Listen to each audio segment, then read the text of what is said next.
പ്രധാനമന്ത്രി മോദിയുടെ ധ്യാനമാണ് വാർത്തകളിൽ നിറയുന്നത്. തെരഞ്ഞെടുപ്പ് പ്രചാരണം അവസാനിച്ചതോടെയാണ് മോദി കന്യാകുമാരിയിലെ വിവേകാനന്ദ പാറയിൽ ധ്യാനമിരിക്കാനെത്തുന്നത്. മോദിയുടെ സന്ദർശനത്തെ തുടർന്ന് കന്യാകുമാരി ഗസ്റ്റ് ഹൗസിൽ ഉൾപ്പെടെ കനത്ത സുരക്ഷയാണ് ഒരുക്കിയിട്ടുള്ളത്. 2000-ലധികം പോലീസുകാരെയാണ് സുരക്ഷയ്ക്കായി നിയോഗിച്ചിരിക്കുന്നത്. അതിനിടെ മോദിയുടെ കന്യാകുമാരി സന്ദർശനത്തിൽ എതിർപ്പുമായി പ്രതിപക്ഷ പാർട്ടികൾ രംഗത്തെത്തി. മോദിയുടെ നടപടി തെരഞ്ഞെടുപ്പ് പെരുമാറ്റച്ചട്ട ലംഘനമാണെന്ന് ചൂണ്ടിക്കാട്ടി കോൺഗ്രസ് തെരഞ്ഞെടുപ്പ് കമ്മീഷനെ സമീപിച്ചിരിക്കുകയാണ്. വോട്ടെടുപ്പിന് തൊട്ടു മുമ്പുള്ള 48 മണിക്കൂറിൽ ആരെയും പ്രത്യക്ഷമായോ പരോക്ഷമായോ പ്രചാരണം നടത്താൻ അനുവദിക്കരുതെന്ന് തെരഞ്ഞെടുപ്പ് കമ്മീഷനോട് ആവശ്യപ്പെട്ടതായി മുതിർന്ന കോൺഗ്രസ് നേതാവ് അഭിഷേക് മനു സിംഗ്വി ഡൽഹിയിൽ തെരഞ്ഞെടുപ്പ് കമ്മീഷൻ ഉദ്യോഗസ്ഥരെ കണ്ട ശേഷം മാധ്യമപ്രവർത്തകരോട് പറഞ്ഞു. പ്രധാനമന്ത്രിയുടെ ധ്യാനം തെരഞ്ഞെടുപ്പ് പെരുമാറ്റച്ചട്ടത്തിന് ലംഘനമാണ്. പ്രചാരണം തുടരുന്നതിനോ വാർത്തകൾ നിറഞ്ഞു നിൽക്കുന്നതിനോ വേണ്ടിയുള്ള തന്ത്രമാണിത്. മൗനവ്രതം ജൂൺ 1 വൈകുന്നേരത്തേക്ക് മാറ്റിവെക്കണമെന്ന് ഞങ്ങൾ തെരഞ്ഞെടുപ്പ് കമ്മീഷനോട് ആവശ്യപ്പെട്ടിട്ടുണ്ട്.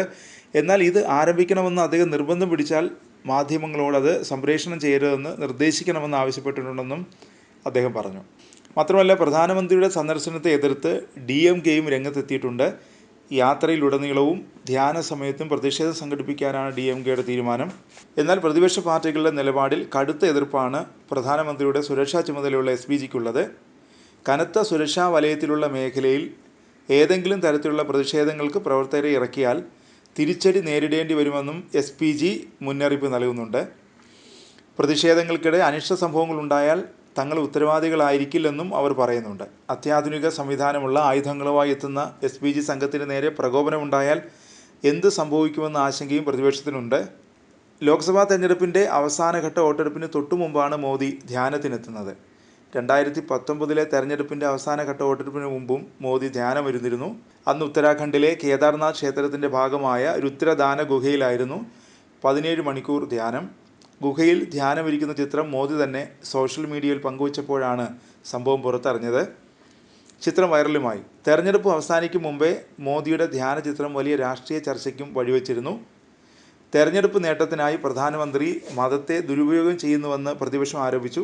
അതേസമയം മോദിയുടെ നീക്കം വോട്ടാക്കി മാറ്റാൻ സാധിച്ചുവെന്നും ചില നിരീക്ഷകർ വിലയിരുത്തുന്നുണ്ട്. ധ്യാനത്തിന് പോകുന്ന മോദിയെ പരിഹസിച്ച് തൃണമൂൽ കോൺഗ്രസ് നേതാവും പശ്ചിമബംഗാൾ മുഖ്യമന്ത്രിയുമായ മമതാ ബാനർജി രംഗത്ത് വന്നു. ധ്യാനത്തിനിടെ ക്യാമറയുടെ സാന്നിധ്യത്തിനെതിരെയാണ് അവർ രംഗത്തെത്തിയത്. ആർക്കും പോയി ധ്യാനിക്കാം, എന്നാൽ ആരെങ്കിലും ധ്യാനത്തിന് ക്യാമറയുമായി പോകുമോ? തെരഞ്ഞെടുപ്പിന് 48 മണിക്കൂർ മുമ്പാണ് അദ്ദേഹം ധ്യാനത്തിൻ്റെ പേരിൽ പോകുന്നതും AC മുറിയിലിരിക്കുന്നതും. എന്തുകൊണ്ടാണ് ഒരു പാർട്ടിയും ഇതിനെതിരെ ഒന്നും മിണ്ടാത്തത്? കന്യാകുമാരിയിൽ പ്രധാനമന്ത്രി മോദിയുടെ ധ്യാനം സംപ്രേഷണം ചെയ്താൽ അത് മാതൃകാ പെരുമാറ്റച്ചട്ട ലംഘനമാണെന്ന് ചൂണ്ടിക്കാട്ടി തെരഞ്ഞെടുപ്പ് കമ്മീഷന് പരാതി നൽകും എന്നിങ്ങനെയായിരുന്നു മമതയുടെ പ്രതികരണം. അതിനിടെ മോദിയുടെ പഴയ ധ്യാനത്തിൻ്റെ ചിത്രങ്ങൾ ഉപയോഗിച്ച് സോഷ്യൽ മീഡിയയിലും പോര് തുടങ്ങിക്കഴിഞ്ഞു. ചില ഹാൻഡിലുകളിൽ നിന്ന് അദ്ദേഹത്തെ അധിക്ഷേപിക്കുന്ന തരത്തിലുള്ള പോസ്റ്ററുകളും പ്രചരിക്കുന്നുണ്ട്.